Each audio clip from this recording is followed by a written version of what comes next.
여러분, 오늘 말씀은 내가 내려가면 하나님이 일하신다 라는 주제의 말씀인데요. 여러분, 세상의 이 원리가요, 내가 내려가야 올라가더라고요. 여러분, 놀이터에 가면 시소가 있지 않습니까? 시소에는 두 사람이 타는데 두 사람이 다 올라가는 건 아니더라고요. 만약 내가 올라가려면 상대는 내려가야 되고요, 내가 내려가면 상대가 올라가더라고요. 만약 둘 다 올라가려면 어떻게 될까요? 그러면 서로 못 올라가는 거예요. 사람의 관계도 마찬가지입니다. 사람들끼리 서로 이기려고만 하면요, 멈출 수밖에 없어요. 하지만 누군가는 낮아져야 높이 올라간다고요. 신앙도 마찬가지인 게, 신앙은 우리가 올라가야 하나님이 일하실 것 같아도 완전히 반대예요.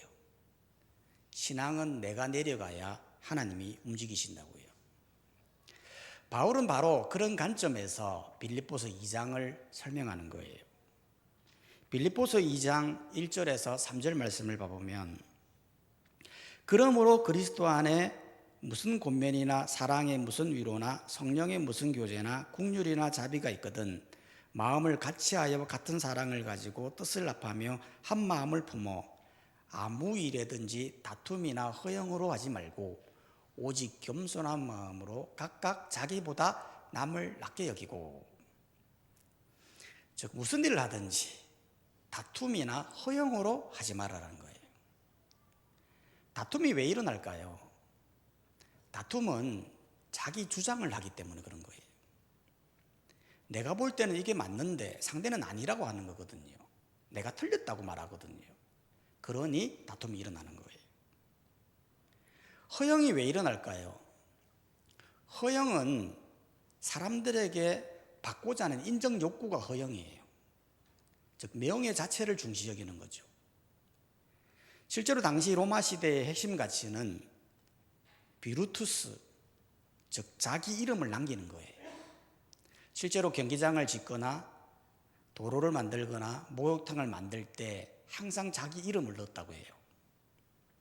또한 철학자끼리 논쟁을 할 때에도 어떤 진리를 찾기 위한 논쟁보다는 이기기 위한 논쟁, 즉 내 명예를 높이기 위해서 치열하게 경쟁했던 그런 사회였다는 거예요.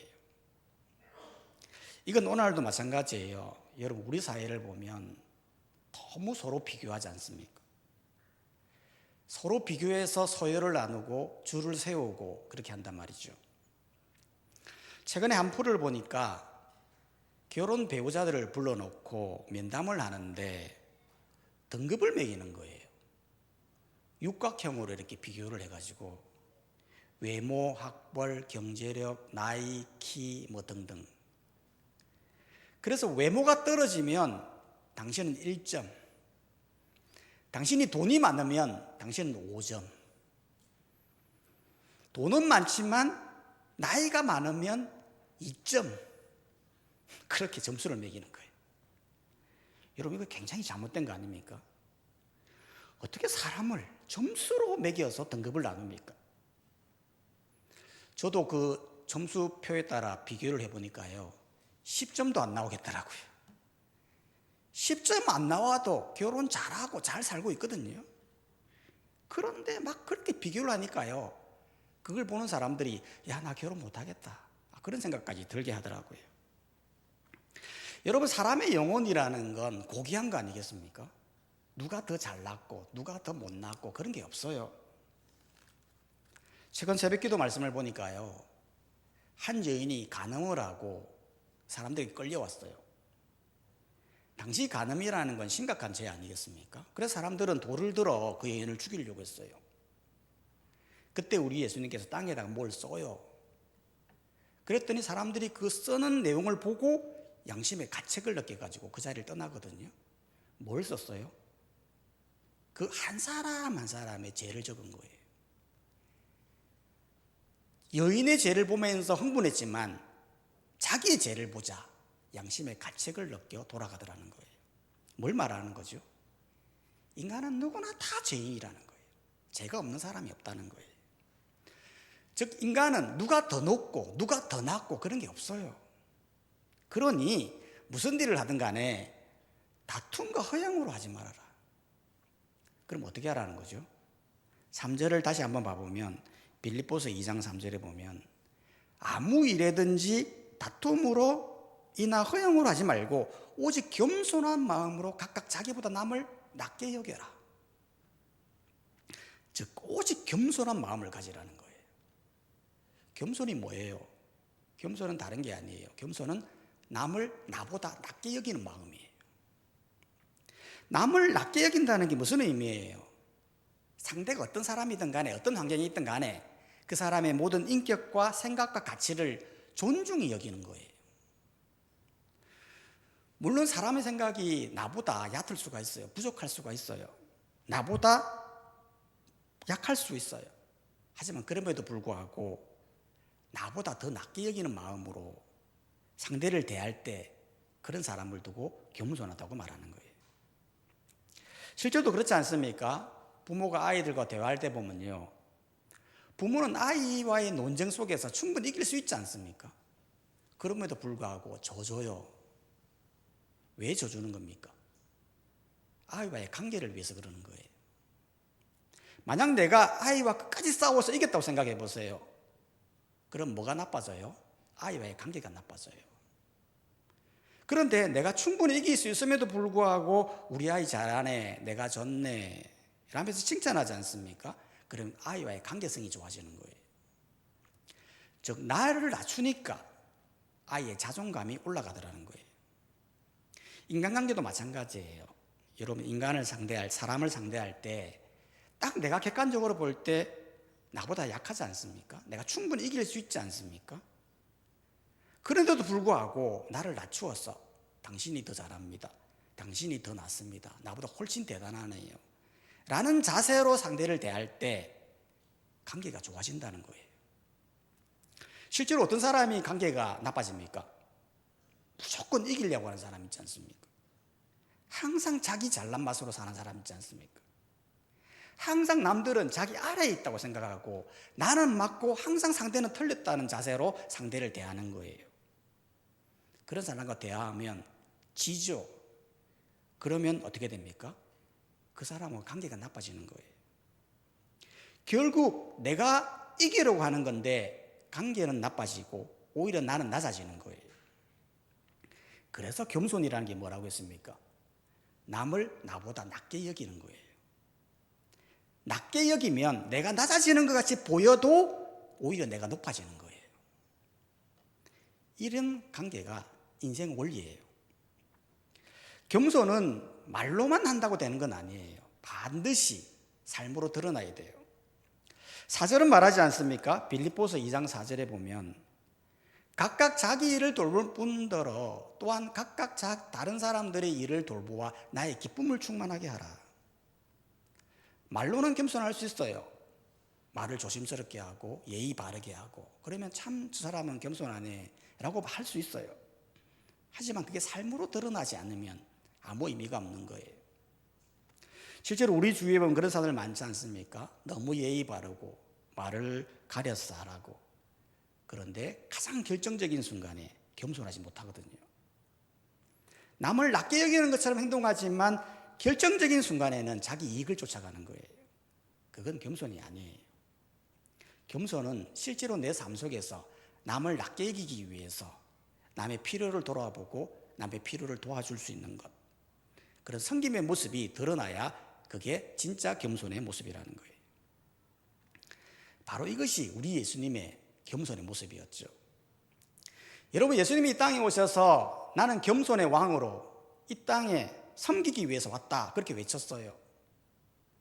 말로는 얼마든지 그렇게 외칠 수 있지 않습니까? 그런데 예수님은 그 말이 실제로 삶 속에서 드러났어요. 그것이 어디에서 드러났습니까? 십자가에서 드러났죠. 모든 인류의 구원을 위하여 남을 낮게 여기기 위하여 자신을 낮추고 자신을 죽기까지 사랑하시면서 겸손의 모습을 보였던 거예요. 그렇기 때문에 우리도 마찬가지예요. 여러분 우리는 내가 낮아져야 내가 높아지는 거예요. 내가 높아지려고 하면 오히려 내가 낮아지는 거예요. 오직 겸손함으로 남을 낮게 여기고 실제로 필요를 도와줄 수 있는 그런 성도님들이 되시기를 주님의 이름으로 축복합니다. 두 번째로, 내가 내려가면 하나님이 일하신다는 거예요. 첫 번째는 내가 내려가면 관계가 좋아지지만, 두 번째는 내가 내려가면 하나님께서 일하신다는 겁니다. 무슨 말이냐면, 여러분, 우리가 이 땅에서 아무리 겸손하게 살려고 해도요, 남을 낮게 여기게 살고 싶어도요, 그게 참 잘 되지 않지 않습니까? 그래서 바울은 이 겸손한 마음을 가지기 위해서 가장 중요한 한 가지 예를 드는 거예요. 그게 뭡니까? 바로 예수의 마음이라는 거예요. 5절은 말하거든요. 빌립보서 1장 5절을 보면 너희 안에 이 마음을 품어라. 곧 그리스도 예수의 마음이니. 겸손한 마음을 가지기 위해서 가장 중요한 마음이 뭐냐? 예수의 마음이라는 거예요. 예수의 마음이 뭐예요? 그게 바로 낮아짐의 마음이죠. 실제로 바울은 예수의 마음을 설명하기 위해서 빌립보서 2장 6절에서 8절에서 이 예수의 마음을 설명하거든요. 실제로 6절 말씀을 봐보면 그는 근본 하나님의 본체시나 하나님과 동등함을 취할 것으로 여기지 아니하시고 오히려 자기를 비워 종의 형체를 가지사 사람들과 같이 되셨고 사람의 모양으로 나타나사 자기를 낮추시고 죽기까지 복종하셨으니 곧 십자가에 죽으심이라.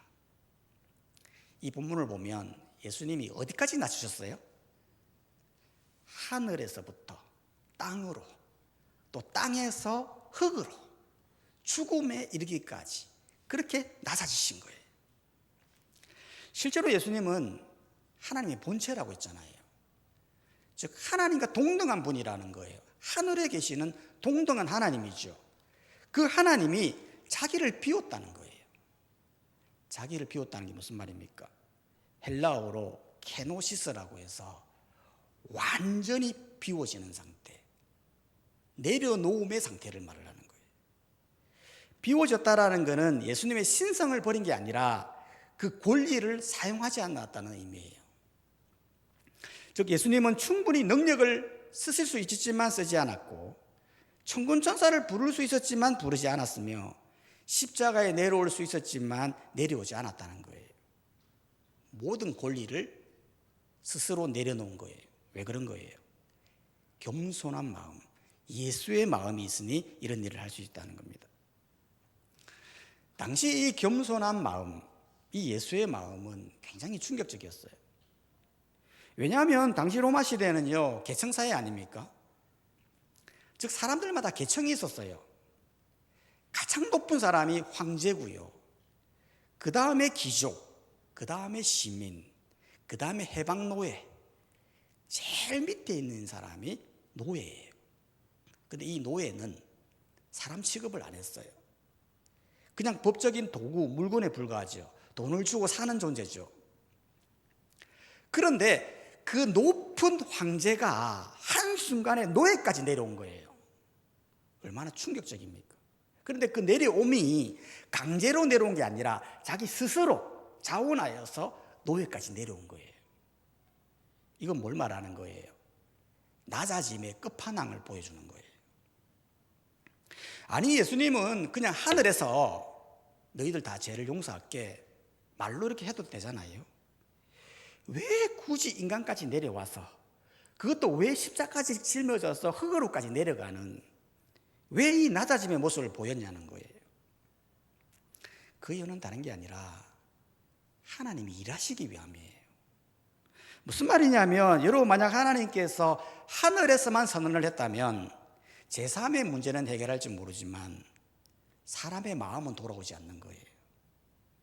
왜냐하면 사람이라는 존재는 명령으로 움직이는 것이 아니라 만남으로 움직이시기 때문에 그런 거예요. 실제로 여러분 인간은요, 하나님께로 가고 싶었어요. 근데 갈 수가 없었어요. 아무리 착하게 노력해도 갈 수가 없었고, 선행을 해보아도 아무리 많은 종교를 믿어도 하나님께로 갈 수가 없었어요. 그 가는 방법을 몰랐어요. 그런데 하나님께로 유일하게 갈 수 있는 방법을 알려주기 위해서 예수님께서 오신 거예요. 인간의 모습으로 오신 거예요. 인간과 대화하시면서 하늘로 갈 수 있는, 하나님께로 갈 수 있는 방법을 알려주셨어요. 즉 나로 말미암지 않고는 아버지께로 갈 자가 없다. 나를 믿는 자는 영원히 살겠고 영원히 죽지 않겠다라면서 하나님께로 갈 수 있는 길을 예수님이 직접 인간의 몸을 입고 보여주셨어요.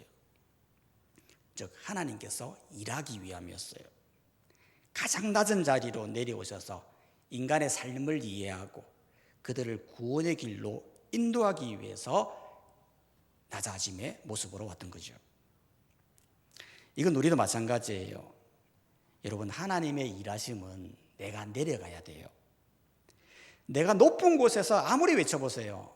돌아오지 않아요. 여러분, 왕자와 거지 이야기 아시죠? 어느 나라에 왕자가 있었는데 백성들이 힘들게 산다는 보고가 있었어요. 그래서 왕자는 음식을 나누어주고 세금을 줄이고 법을 고쳤어요. 그런데 백성들의 삶은 나아지지 않는 거예요.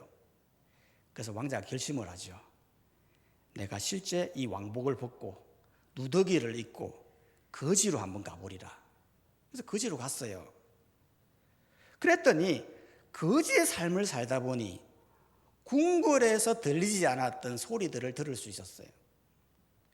왜 지금까지 백성들의 삶이 나아지지 않았는지, 억울함이 뭔지 거지가 되고서야 그들을 알게 되었다는 거예요.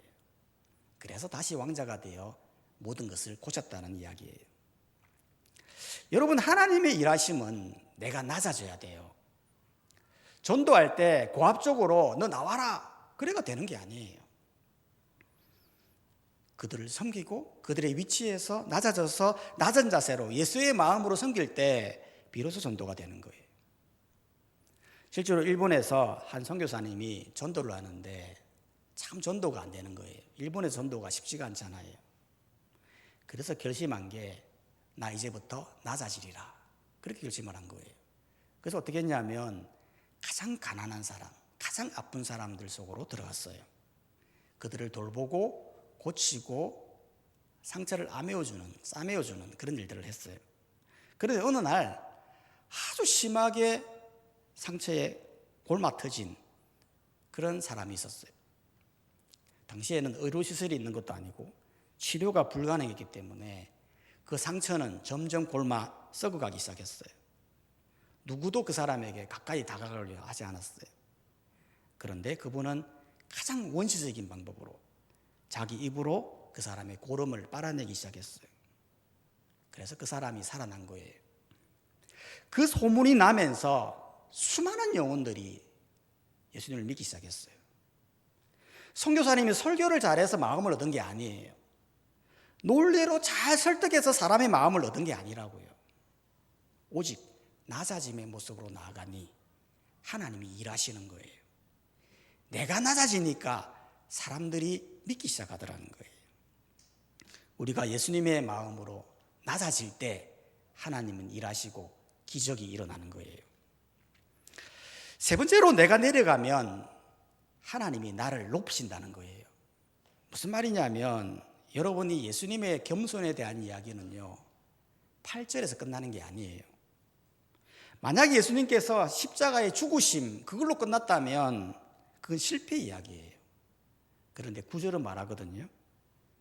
빌립보서 2장 9절에서 11절을 보면 이름으로 하나님이 그를 지극히 높여 모든 이름 위에 뛰어난 이름을 주사 하늘에 있는 자들과 땅에 있는 자들과 땅 아래에 있는 자들로 모든 무릎을 예수의 이름을 꿇게 하시고 모든 입으로 예수 그리스도를 주라 시인하여 하나님 아버지께 영광을 돌리게 하셨느니라. 여기에서 이름으로라는 단어가 중요한 거예요. 이름으로가 뭐예요? 예수님께서 낮아지심으로 겸손하셨기 때문에 이렇게 되었다는 거예요. 겸손하기 때문에 어떻게 된 거죠? 하나님이 그의 이름을 높이 들어 사용한 거예요. 어떻게 사용한 거죠? 모든 이름보다 뛰어난 이름으로 모든 자들이 예수의 이름 앞에 무릎 꿇도록 모든 입으로 예수를 주로 시인하도록 하나님께서 만드셨다는 거예요. 실제로 이 세상에 예수님의 이름만큼 영향력 있는 이름이 있습니까? 인류 역사 전체를 다 통틀어 보아도요, 예수라고 하는 이름, 예수 그리스도라고 하는 이 이름, 이 이름만큼 영향력 있는 이름은 없어요. 왜 없을까요? 하나님이 그를 높이 들어 사용했기 때문에 그런 거예요. 이건 세상의 방식과 너무나 다르잖아요. 세상의 방식은 어떻게든 내 이름을 높이려고 해요. 어떻게든 인정을 받으려고 수단과 방법을 가리지 않아요. 그걸 위해 막 싸워요. 그런데 예수님은 정반대라는 거예요. 내 이름을 높이기 위해서 노력한 거 없어요. 오히려 낮아지는 거예요. 예수님이 만약 나도 로마 황제처럼 한번 살아보리라, 내 이름을 한번 높아보리라, 그렇게 결심했다면 충분히 높아질 수 있는 분이에요. 그런데 만약 그렇게 했다면 인류는 구원받지 못하는 거 아니겠습니까? 그런데 나 하나 죽는다 할지라도 낮아짐의 모습을 보이니까 모든 입이 2000년이 지나고 수많은 시간이 지나서도 여전히 아직도 예수를 주로 시인하는 자들이 하나님께 영광을 돌리는 구원의 역사가 이루어져 가더라는 거예요. 그렇기 때문에 우리도 마찬가지예요. 여러분, 우리가 낮아진다고 하는 것은 어떤 결과를 바라보고 하는 거 아니에요. 결과를 바라보기보다는 하나님께 맡기는 삶이 정답인 거예요. 실제로 우리가 세상에서 낮아져서 살면 손해보는 게 많잖아요. 실제로 세상에서 섬긴다고 한번 해보세요. 막 사람들은 우리의 이 섬김을 이용한다고요. 섬김을 고마워하기보다 당연하게 여기고, 양보하면 배려로 보기보다는 약점으로 보고, 조용히 있으면 성숙으로 보기보다는 능력 없다고 판단하는 거예요. 그러면 마음속에 이런 마음이 떠오르는 거예요. 이렇게 살면 날 바보로 보는 거 아닌가? 그런데 여기에서 우리가 구분할 게 있어요. 성경에서 말하는 낮아짐은 사람에게 지는 삶이 아니에요. 하나님께 맡기는 삶이라는 거예요. 여러분, 우리 예수님도 보면 사람들에게 각종 조롱과 모욕을 당했지 않습니까? 말할 수 없는 치욕과 매맞음을 당했어요. 그렇게 사람들에게 당하신 건 예수님이 약해서가 아니죠. 예수님의 능력이 없어서도 아니에요. 오직 하나님 말씀에 순종하여 매맞음을 택한 거예요. 그렇다면 하나님께 순종한 결과가 매맞음이라면 매 안 맞는 게 맞는 거 아닙니까? 라고 할 수 있지만 그거는 세상의 평가이지 하나님 평가가 아니에요. 사람 앞에서의 낮아짐은 끝처럼 보이지만 하나님 앞에서는 시작이 되는 거예요. 그렇기 때문에 신앙은 결과를 바라보지 않고 계산하는 게 아니에요. 오직 하나님께 맡기고 말씀에 순종하여 낮아짐의 모습으로 나아가는 거예요. 가다 보면 어려움이 있을 수 있어요. 가다 보면 바보 취급 당할 수 있어요. 하지만 그것이 나중에 되면 하나님이 높이 들어 올리시는 하나님의 도구임을 기억하고 모든 입이 그리스도를 주로 시인하며 하나님께 영광을 돌리는 삶임을 기억할 때 우리는 낮아짐의 모습으로 나가야 된다는 거예요. 오늘 이 말씀을 잘 기억하고 내가 내려가야 관계가 풀립니다. 내가 내려가야 하나님이 움직이십니다. 내가 내려가야 나를 높이 사용하심을 기억하고 내려가는 삶을 실천하며 살아가는 우리 모든 성도님들이 되시기를 주의 이름으로 축복합니다. 이 시간 다 함께